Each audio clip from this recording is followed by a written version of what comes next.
whole journey back in 2008. Yeah, that's better. The one thing that I was clear about was that this was not going to be about me. This was going to be about us.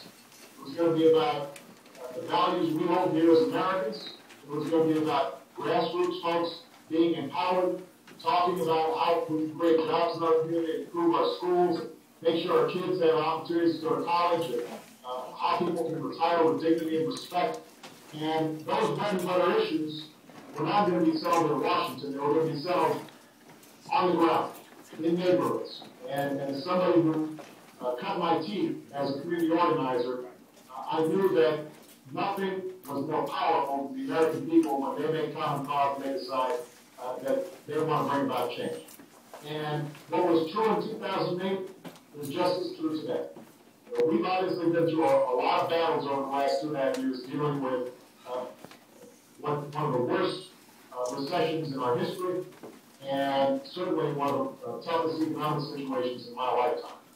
But despite all that, what we've been able to do is to work to make sure that the economy started recovering. We were able to save over 1 million jobs through our intervention in the auto industry.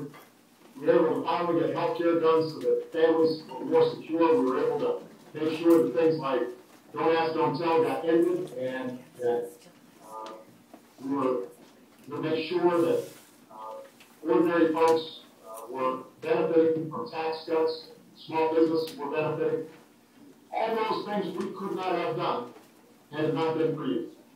And so as we gear back up to fight some tough battles, and you saw this week how tough some of these battles are going to be, it is absolutely critical that all of you stay involved. And so I want to thank everybody at these house parties, but I want to urge all of you to get involved as a team and start going out, not only spreading the message, but also listening to people and finding out what's on their minds and figuring out how we can engage them and get them involved. That's where these neighborhood teams are so important.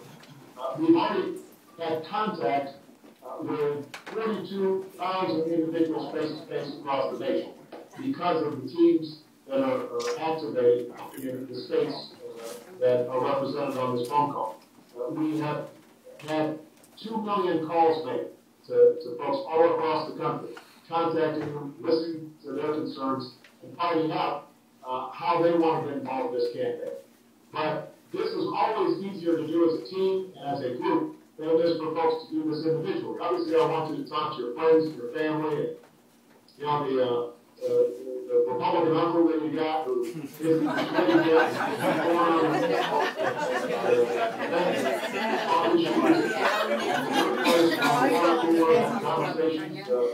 Nancy Zimmerman, did you hear that?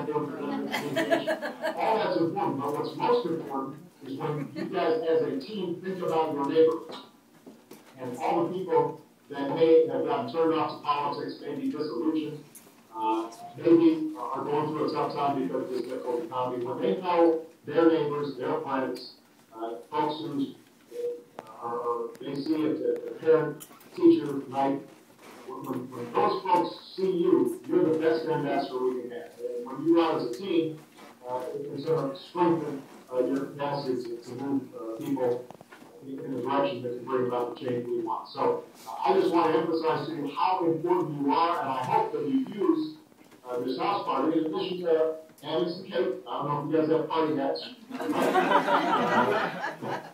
But in addition to having a good party, I hope you guys talk about how your neighborhood teams can get together and really do some great work on the ground.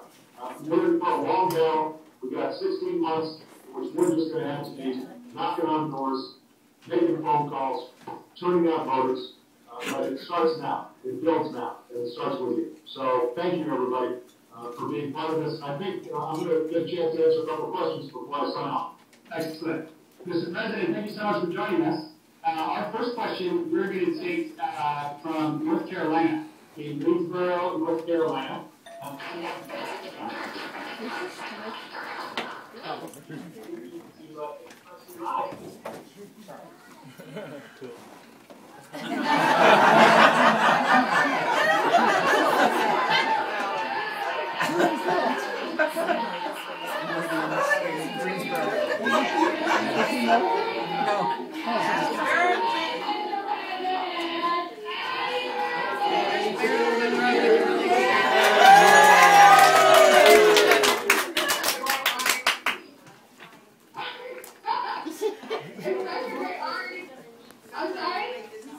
Maybe y'all have great voices. We're doing best. It's such a great honor to continue the great work we started in 2008. I want to continue to do great work for you for the next year and a half. While I'm out there canvassing, though, I have difficulty answering some of the detailed questions in regards to taxes and the wars.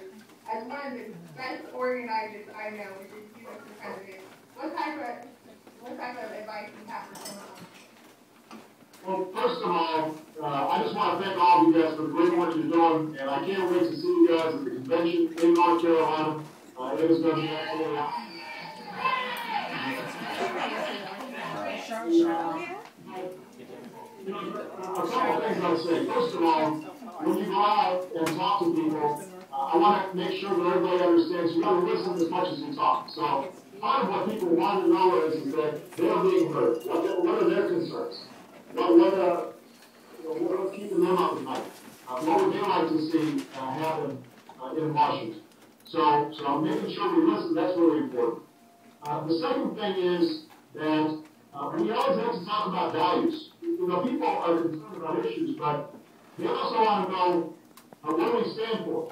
And so if somebody asks about taxes, nobody's really interested in hearing, what